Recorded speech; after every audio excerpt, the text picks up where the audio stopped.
કેમ છો વિદ્યાર્થી મિત્રો? હું છું પ્રતીક સગર અને આજે આપણે ભણી રહ્યા છીએ F5 BCom semester 1 financial accounting 2 unit number છે 3 જેનું નામ છે શાખાના હિસાબો. આગળ મેં બે ભાગ બનાવી દીધા છે. આજે હું ત્રીજો ભાગ ભણાવી રહ્યો છું. જો તમે બે ભાગ ન જોયા હોય તો ડિસ્ક્રિપ્શનમાં તેની લિંક આપેલી છે, જોઈ લેજો. આજે આપણે દાખલો લઈએ છીએ વાડિયા ટ્રેડર્સની એક શાખા નાગપુરમાં છે. મુખ્ય ઓફિસ શાખાને ફક્ત રોકડેથી વેચાણની શરતે. કઈ શરત છે? રોકડેથી વેચાણની શરત. એટલે આપણે દેવાદારના ખાતા બનાવીશું નહીં આ દાખલામાં. ઓકે, મૂળ કિંમતે માલ મોકલી આપે છે. બે રીતના દાખલા આવે છે, એક મૂળ કિંમત અને એક ભરતિયા કિંમત. તો અહીંયા આપણો આ દાખલો પણ છે, મૂળ કિંમતે માલ મોકલે છે એવો છે. ઉપજેલ રોકડ રકમ શાખા મુખ્ય ઓફિસને મોકલાવી દે છે ખાતામાં, ખાતો રોકડા. પરચુરણ ખર્ચ માટે મુખ્ય ઓફિસ પેટા રોકડ મોકલી આપે છે. એટલે આપણે પેટા રોકડનું એક ખાતું બનાવવું પડશે. આ સિવાય તમામ ખર્ચા મુખ્ય ઓફિસેથી ચૂકવાય છે.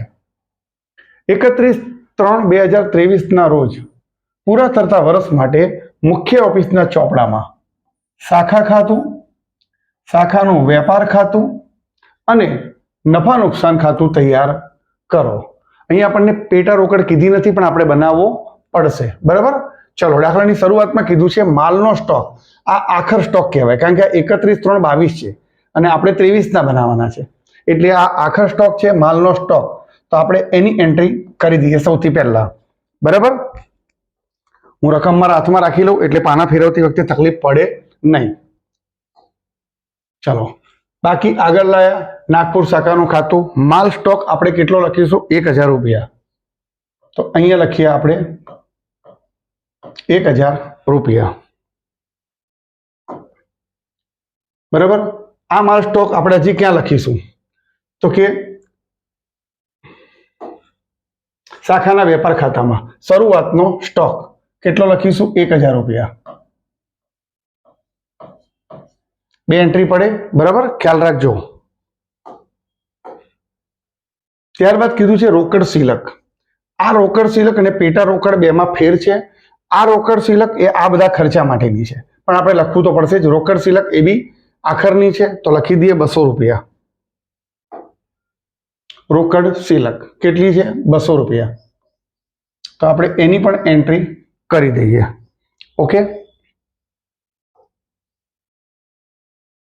આ એન્ટ્રી થઈ ગઈ. ત્યારબાદ પેટા રોકડ એ બી આખરની બાકી છે, 140 રૂપિયા. તો આપણે લખી દઈશું અહીંયા પેટા રોકડ શરૂઆતની બાકી આગળ લાયા 140 રૂપિયા. અને બીજી એક એન્ટ્રી પડશે પેટા રોકડ ખાતામાં. તો આપણે પેટા રોકડ ખાતામાં એક એન્ટ્રી કરી દઈએ. શરૂઆતની બાકી 140 રૂપિયા. ઓકે, ચલો પાછા રકમ પર જઈએ. આ એન્ટ્રી થઈ ગઈ. મુખ્ય ઓફિસેથી મળેલો માલ 34,500. તો આપણે લખી દઈએ એની પણ એન્ટ્રી એક કરી દઈએ. શાખાને મોકલેલો માલ કેટલો લખીશું? 34,500. 34,500 અને આનું પણ ટોટલ કરી દઈએ 1,200 એટલે 1200, 1300 અને 1340. ઓકે, ચલો. પરંતુ આ શાખાને મોકલેલો માલ છે એ પણ આપણે લખવો પડશે વેપાર ખાતામાં. તો વેપાર ખાતામાં લખીશું ઓફિસેથી, મુખ્ય ઓફિસેથી મળેલો માલ. કેટલો માલ મળ્યો છે આપણને? તો કે ભાઈ 34,500. 34,500. ઓકે, ચલો પાછા રકમમાં. મુખ્ય ઓફિસને પરત કરેલો માલ. આ શાખાએથી માલ પાછો આવ્યો છે તે 14,500. શાખા એ પરત કરેલો માલ કેટલા રૂપિયા છે? 14,500. 14,500. એની બીજી એન્ટ્રી પડશે પરત માલ, એ બાદ કરવાનું આપણે. એટલે બાદ કરીશું તો કેટલી એન્ટ્રી બાદ કરીશું આપણે? તો કે 14,500. અને બાદ બાકી કરીશું એટલે બહાર એમાઉન્ટ લખાશે 20,000. 12 લખી 20,000. ચલો આટલું કામ પૂરું થઈ ગયું. હવે અહીંયા જઈએ છે મુખ્ય ઓફિસેથી મળેલી પેટા રોકડ. વર્ષ દરમિયાન પેટા રોકડ કેટલી મળી? તો કે 200 રૂપિયા. તો આપણે એ લખવું પડશે મુખ્ય ઓફિસેથી મળેલું કેટલી પેટા રોકડ મળી છે? 200 રૂપિયા. તો આપણે અહીંયા લખીશું 200 રૂપિયા.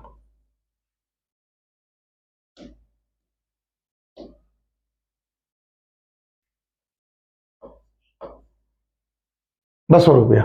હવે આ પેટા રોકડ આપણે પેટા રોકડના ખાતામાં પણ લખવી પડશે. એટલે પેટા રોકડના ખાતામાં આપણે લખી દઈએ છીએ મુખ્ય ઓફિસ પાસેથી મળેલી પેટા રોકડ. કેટલા રૂપિયા લખીશું? 200 રૂપિયા.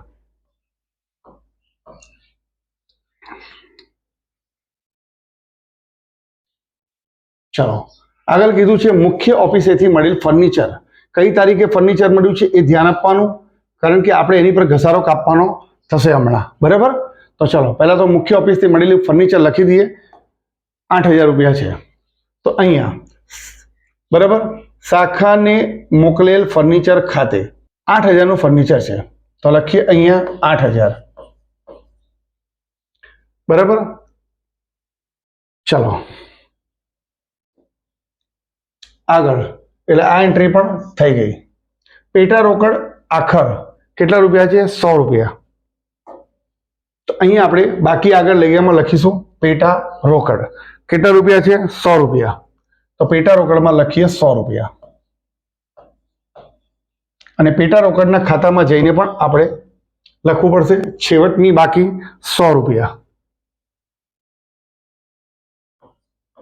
છેવટની બાકી 100 રૂપિયા. ચલો ત્યારબાદ માલનો સ્ટોક.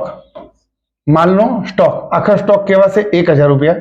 તો આપણે માલનો સ્ટોક લખી દઈશું અહીંયા 1,000 રૂપિયા.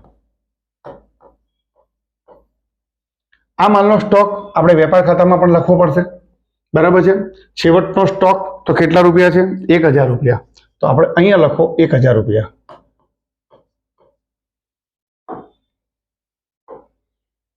ઓકે ચલો આ એન્ટ્રી પણ થઈ ગઈ. હવે આપણને કીધું છે મુખ્ય ઓફિસને મોકલેલ રોકડ. આ રોકડ આપણને કોણ મોકલે છે? શાખા મોકલે છે. તો શેના મોકલ્યા હશે? વેચાણના જ મોકલ્યા હશે, કારણ કે આપણે અહીંયા કીધું છે રોકડેથી વેચાણવાની શરત છે. બરાબર?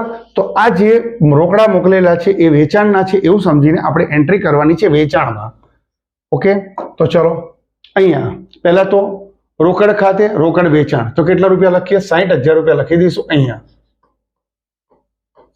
અને વેપાર ખાતામાં પણ આપણે લખવું પડશે વેચાણ મુખ્ય ઓફિસેથી મોકલેલી રોકડ. કેટલા રૂપિયા લખીશું? 60,000 રૂપિયા. ઓકે બધી એન્ટ્રી અહીંયા થઈ ગઈ છે. હવે આપણે આ ફર્નિચર પરનો ઘસારો ગણી કાઢીએ 5% લેખે. તો ફર્નિચર કેટલા રૂપિયાનું હતું? ફર્નિચર હતું 8,000 રૂપિયાનું હતું. તો આપણે 8,000 રૂપિયા છે 8,000 પર કેટલા ગણવાના છે? 5%. અને ગુણ્યા ક્યારે આપણે ફર્નિચર 1/10 તારીખ છે તો 10મો મહિનો ગણાશે.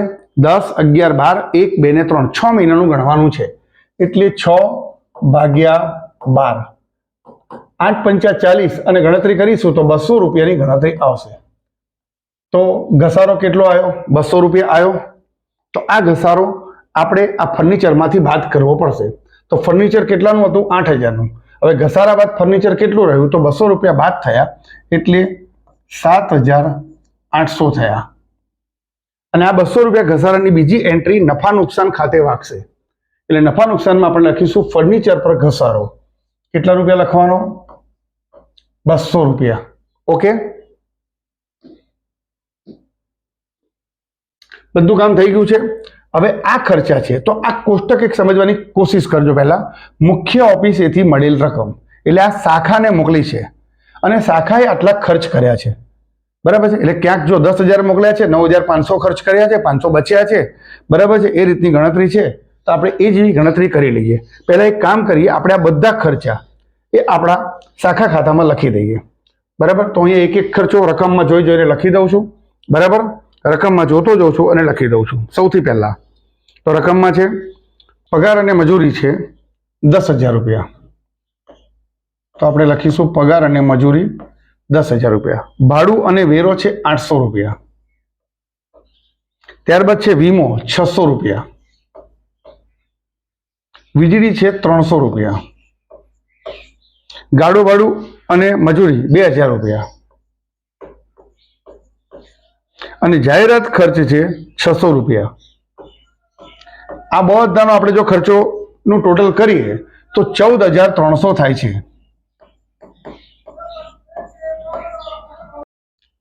હવે આ બધા ખર્ચા આપણે અલગ અલગ ખાતામાં એન્ટ્રી કરવી પડશે. હવે સમજાય તો કેવી રીતે છે? તો પગાર અને મજૂરી છે, આ નફા નુકસાનનો ખર્ચો છે, તો નફા નુકસાનમાં આપણે લખવું પડશે. બરાબર? તો ચલો નફા નુકસાનમાં એ પ્રમાણે બધી એન્ટ્રીઓ કરી દઈએ આપણે. તો નફા નુકસાનમાં પગાર અને મજૂરી તો કેટલા રૂપિયા છે? 9,500.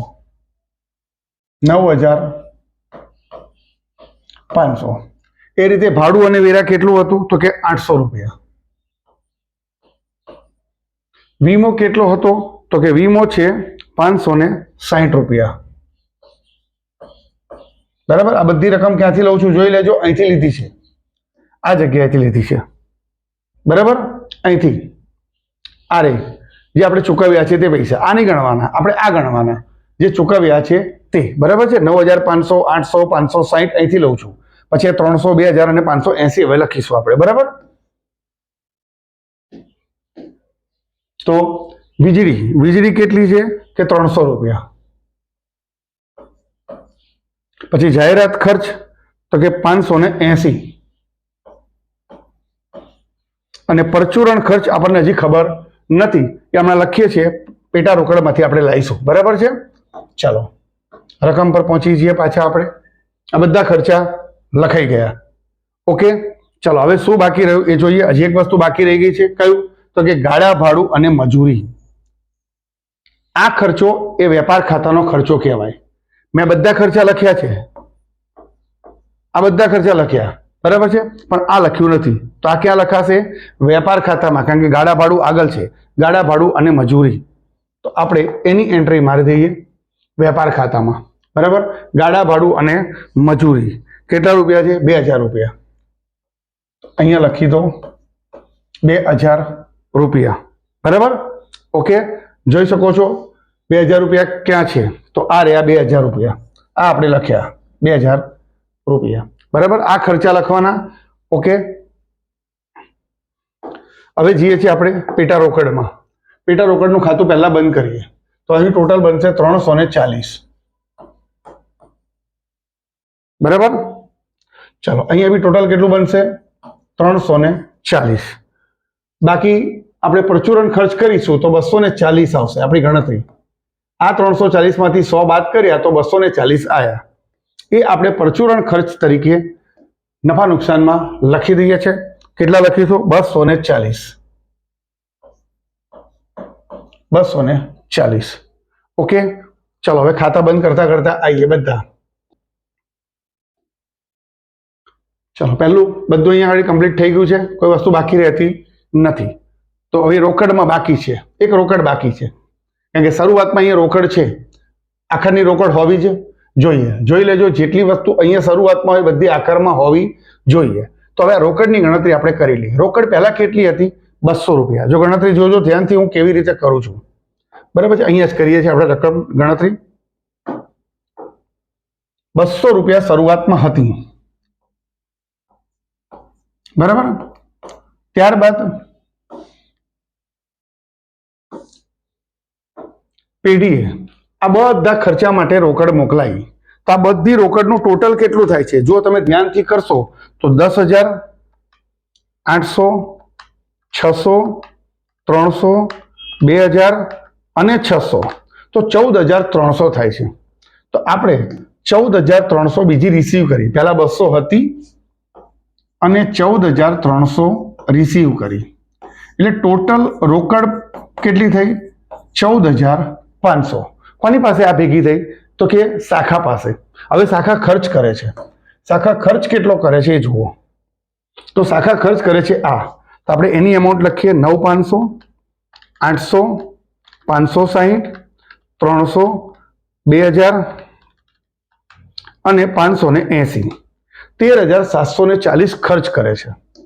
એટલે આપણે એક ખર્ચ શું કરીશું, એમાંથી બાદ કરીશું 13,740. તો હવે કેટલા રૂપિયા બચ્યા હશે શાખા પાસે?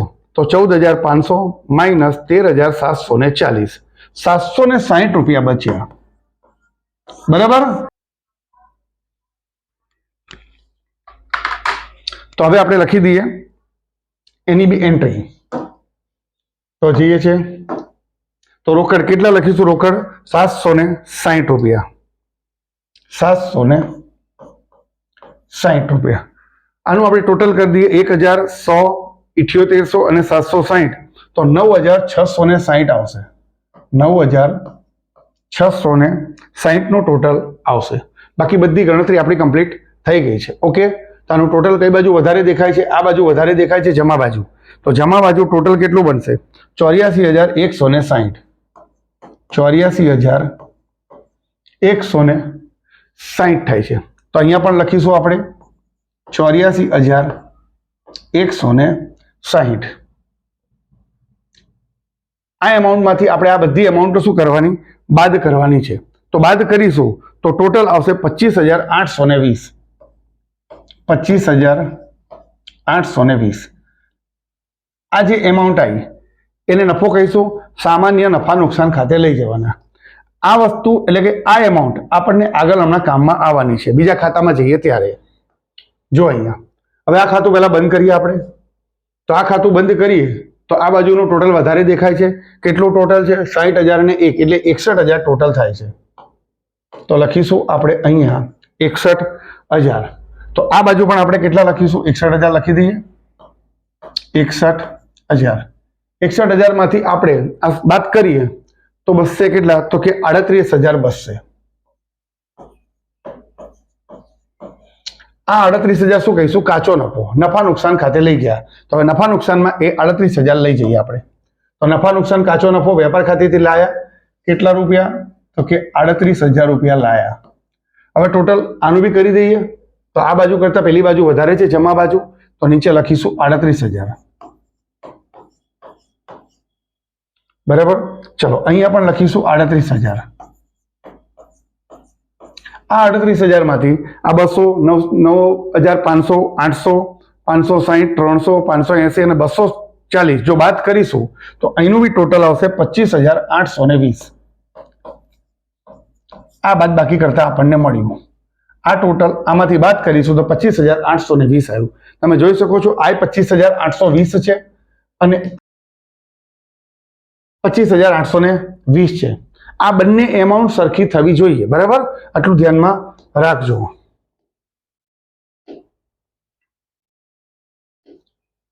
આશા રાખું છું કે તમને આ દાખલો બરાબર ખ્યાલ આવી ગયો હશે. બીજા મિત્રોને જોડજો આપણી ચેનલ જોડે. અહીં સારી રીતે ભણાવવામાં આવે છે. થેન્ક યુ વિદ્યાર્થી મિત્રો. Thank you so much.